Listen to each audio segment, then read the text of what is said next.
and I will present the whole news. Ukrainian President Petro Poroshenko on Wednesday held a telephone conversation with his Polish counterpart Andrzej Duda following a provocation in Lutsk, where a Polish consulate general was shot at overnight. The leaders of the two states agreed that no provocation should influence friendly Polish-Ukrainian relations. However, all Polish consulates in 5 Ukrainian cities will be closed until they are provided with the effective security. The government of Ukraine plans to reform the state fiscal system of Ukraine. A new model was prepared jointly with the international partners. Prime Minister of Ukraine Vladimir Groysman said that in his opinion, the tax police, the state's fiscal service, the customs and the economic department of the security service of Ukraine work against the business. The Cabinet of Ministers of Ukraine has decided to allocate 100 million of Ukrainian hryvnias for the restoration works in the town of Balakleya, Kharkiv region, after the emergency at the ammunition depot. Currently, the territory of Balakleya and surrounding villages is clear of explosive substances and the residents returned home. This is all about home news, and now I give word to my colleague Marta with foreign news. Thank you, Ksenia. And now international news. After 9 months, the United Kingdom has declared European Union Council President Donald Tusk in a portentous tweet on receipt of the letter triggering Brexit from Prime Minister Theresa May. The tone of his speech in Brussels was full of regret. There was no reason to pretend that this is a happy day in Brussels or London.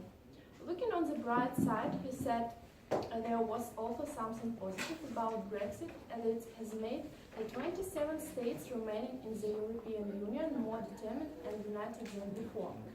President Donald Trump's Mexican border wall may be delayed as Republicans consider putting its funding on hold. Senator Roy Vance said cash for the wall would be left out of spending bill that must pass by 28 April to avoid a partial government shutdown. His remarks come on Tuesday after Mr. Trump requested a supplemental funding bill to include money for the wall along with military programs.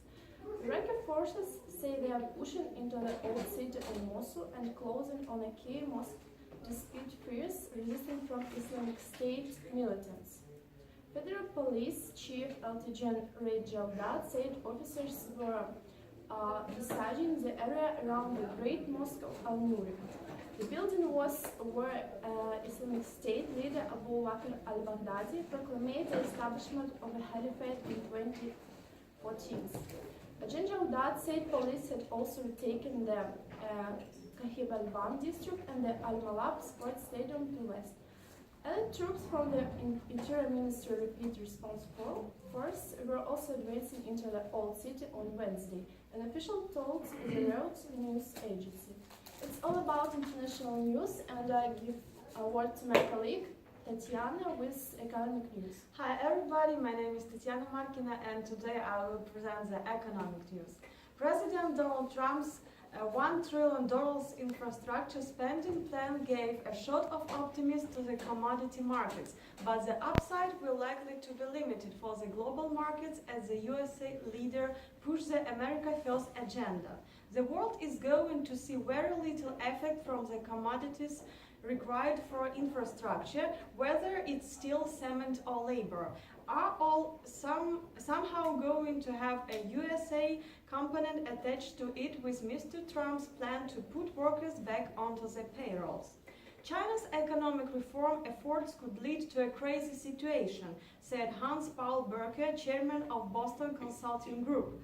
The government is working to transition the economy away from the China's old growth model, driven by the manufacturers and exports, toward one supported via service sectors like healthcare and IT.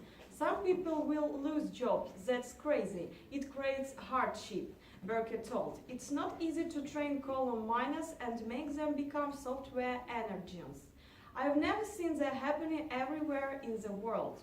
Gazprom Bank has particularly surrounded to a third part a guarantee for a Gazprombank lot to Dmitrov Firtash Holding Limited. As a result of the deal, the group could lower provisions by slightly under 60 million rubles that were created for the guarantee. In the end of 2015, the guarantee amounted to more than 60 billion rubles. This now markable reduced to around 3.5 billion rubles. Gazprom will keep a guarantee of this amount for Gazprombank until the 30th of June 2017. Ukrainians Verkhovna Rada on the 23rd of March passed a second reading bill number 6010, registered in parliamentary on the 5th of February 2017, relaxing the bank's capitalization and reorganization procedures. A total of 253 lawmakers backed the document. The bill was endorsed with amendments put on record by Chairman of Parliamentary Committee for Financial Policy and Bank Operations Sergei Rivalka. On the 23rd of March in 2017, a total of 37 banks have the chapter capital, which is to be increased to 200 million hryvnias before the 11th of July in 2017. In addition, the bill regulations allow the central bank to make decision of revoking the bank license without liquidating a legal entity. The effect of the bill is restricted until the 5th of January in 2020. And now you can see an exchange rate. And I give a word to my colleague Tina. Thank you, Tatiana. Culture news at the moment. They don't make them like they used to. How often have we all heard that resigned expression? How often have we said it ourselves? The death of cinema is debated in university film studies programs worldwide. Critics lament the loss of small movies in favor of superhero spectacles. Box office analysts look for signs of an industry on the brink. Studio executives fear that video on demand may destroy the idea of going to the cinema more than broadcast and cable TV ever did. And we can really call new classic what in recent vintage can hold its own on the big screen with the likes of The Searchers, The Godfather, The Rules of the Game, Seven Samurai, or Citizen Kane. Some film journalists even think the movie star is a thing of the past. Jasper Johns, Ed Ruscha, and Julia Mekhitu are among the celebrated artists featured in a show at the British Museum, The American Dream, Pop to the Present. Experimental printmaking is the focus of the exhibition, which explores how American artists responded to social and political events of the past 6 decades. American artists responded, from the assassination of JFK and the moon landing to gender politics and race relations. Works have been gathered from the museum's own collection along with loans from museums and private collections from around the world. A selection of works given to LACMA for its 50th anniversary is on display at the museum until April.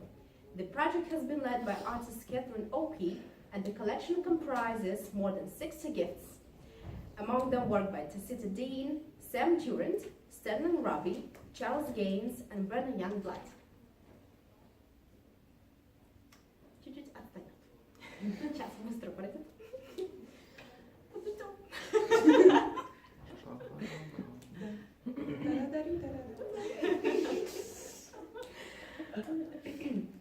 Thank you all for your attention. Keep up with STV.